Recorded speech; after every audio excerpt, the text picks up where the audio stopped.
Hi! Welcome to Goran Elementary School. Ngayon lang na naman kami pumunta dito after last kong pumunta dito is yung bagyo. Hindi yung pandemic time hindi.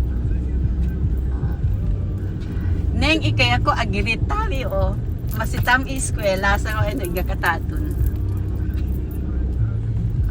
Ayan na yung mga bata, nag-parade na. Good morning! Good morning! Hello! Halina!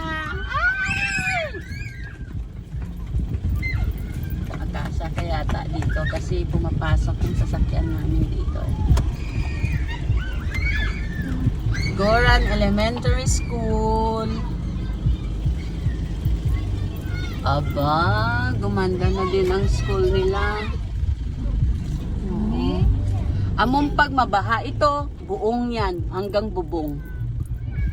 Ang nakukuha ng baha niya. Oo. Tapos nandoon sila sa second floor ng barangay hall. Nag-i-stay kasi baha na ang buo. Pero ganito pa din sila.